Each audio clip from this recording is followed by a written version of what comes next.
आपकी स्मृति क्यों इतनी चमत्कारिक है? सुबह नाश्ते में क्या लिया, यह भी मैं दोपहर के आते आते भूल जाता हूं। क्या अच्छी स्मृति का गुर बताने की कृपा करेंगे? सहजानंद, मैं तुम्हें बता सकता हूं कि 1974 में 12 फरवरी को सुबह नाश्ते में मैंने क्या लिया, या 1977 में सुबह के भोजन में क्या लिया, या 1978 में 15 मार्च को सांझ के भोजन में क्या लिया। और उसका कारण ये नहीं कि मेरी स्मृति अच्छी, उसका कुल कारण इतना है कि नाश्ता मैं रोज वही लेता हूं और भोजन भी रोज वही करता हूं, उसमें भेद ही नहीं करता। तुम कोई भी तारीख की पूछ लो, मैं जवाब दे सकता हूं।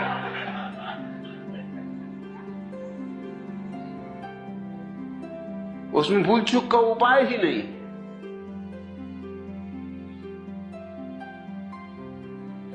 कुछ चमत्कार की बात नहीं है। अब अगर एक ही नाश्ता कोई आदमी ले रहा हो रोज बरसों से, भूलना भी चाहे तो कैसे भूले, तुम बताओ। चमत्कार याद रखने में नहीं होगा, चमत्कार भूलने में हो जाए। भूल सकते ही नहीं। खाना भी वही लेता हूं रोज नियमित, सुबह भी वही, शाम भी वही, उतने ही कप चाय पीता हूं रोज। तारीख कोई हो, दिन कोई हो, साल कोई हो।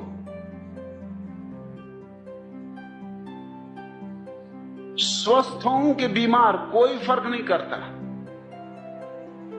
हर हालत में सब वैसा ही चलने देता हूं जैसा चलता है। इसमें कुछ स्मृति की खूबी नहीं है।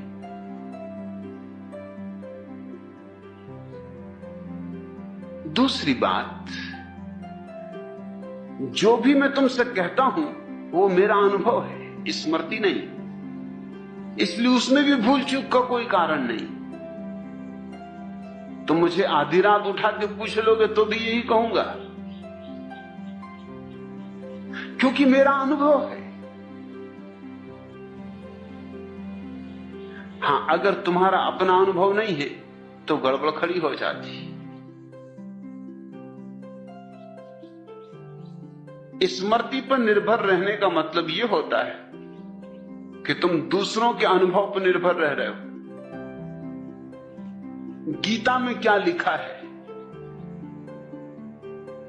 अगर ये तुम्हें याद रखना है तो स्मृति चाहिए।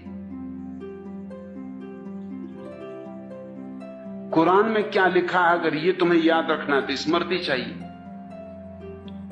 मैं गीता कुरान की फिक्र ही नहीं करता, और कभी अगर गीता कुरान का उल्लेख भी करता हूं तो भी इसकी फिक्र नहीं करता कि लिखा भी है उनमें ऐसा कि नहीं लिखा है।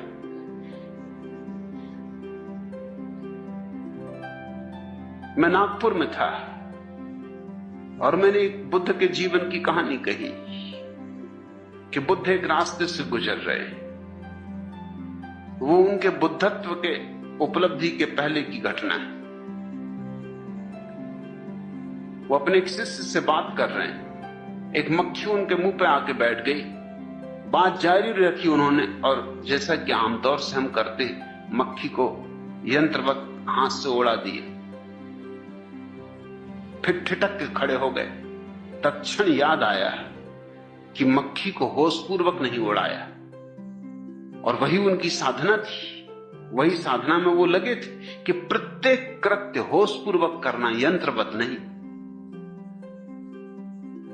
अब मक्खी तो थी नहीं, वो तो उड़ गई थी। मक्खी को क्या मतलब कि तुमने यंत्रवत उड़ाया कि होशपूर्वक उड़ाया, मक्खी को क्या लेना देना, वो तो हाथ देख के उड़ गई। लेकिन बुद्ध अपने हाथ को उठाए फिर से, जैसे कि मक्खी बैठी हो। शिष्य खड़ा होकर भौचक्का देखता रहा। बुद्ध हाथ को ले गए सिर के पास मक्खी को उड़ाया जो कि वहां थी नहीं। फिर वापस हाथ को नीचा किया, फिर जहां बात टूट गई थी वहां बात शुरू की। शिष्य ने कहा मैं बात तो भूल ही गया, मैं ये पूछना चाहता हूं ये आपने क्या किया?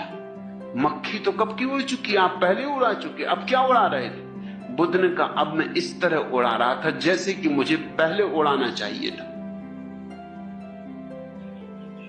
भूल हो गई, भूल सुधार कर रहा था और देख रहा था कि किस तरह उड़ाना उचित होता है। वो मैंने अनुभव करके देखा। एक बौद्ध भिक्षु मेरी ये बात सुन रहे थे। वो रात मुझसे मिलने आए। उन्होंने कहा कहानी तो आपने बड़ी अद्भुत कही, लेकिन मैं त्रिपिटक पढ़ चुका हूं, पूरे शास्त्र बौद्धों के, ये कहानी कहीं है ही नहीं। तो मैंने कहा जोड़ लेना,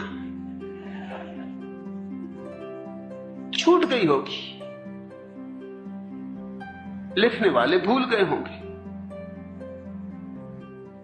वो मुझे बहुत भौचक्के होकर देखे। उन्होंने कहा आप कहते क्या है?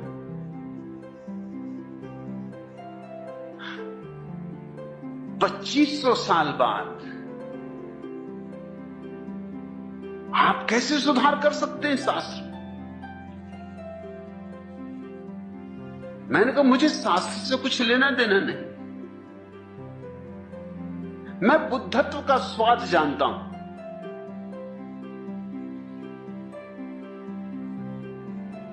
ये कहानी घटनी ही चाहिए।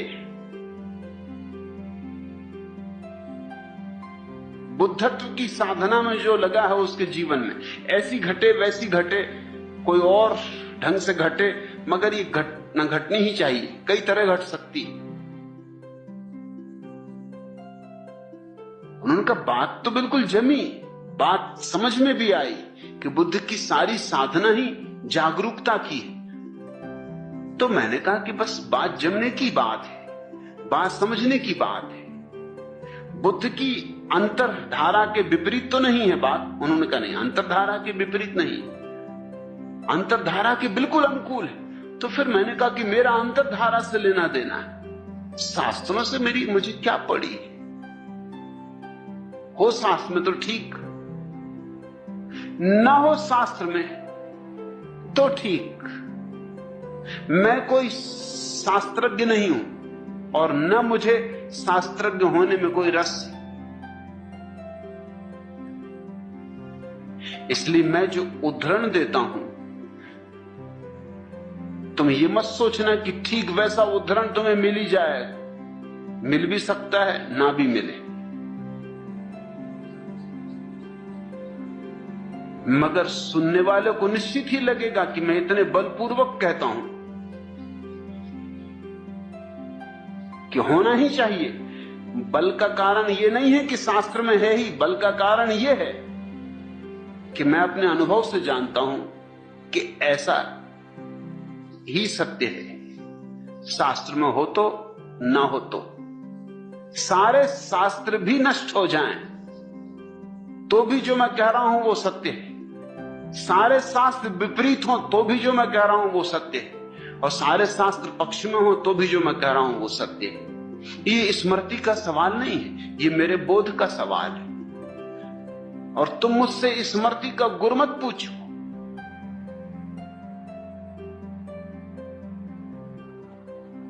तुम मुझसे बोध का गुर पूछो। मैं यहां स्मृति सिखाने के लिए नहीं बैठा हूं। स्मृति सीखनी हो कठिन मामला नहीं है। एक ही रास्ता, खूब घोंको, और कोई रास्ता नहीं है स्मृति का। जो भी याद करना है खूब घोंकते रहो उसको, बार बार दोहराओ ताकि लकीर पड़ जाए। कहावत तो सुनी ना, रसरी आवत जात है सिर पर पड़त निशान। पत्थर तक पे निशान पड़ जाता, रस्सी आते जाती रहे, आती रहे, जाती रहे। करत करत अभ्यास के जड़मती होत सुजान। सुजान नहीं होते, ख्याल रखना। जड़मती तो जड़मती ही रहते हैं, अभ्यास कितना ही करें। हाँ, स्मृति उनकी अच्छी हो जाती, पंडित हो जाती, सुजान नहीं। सुजान तो बात और है।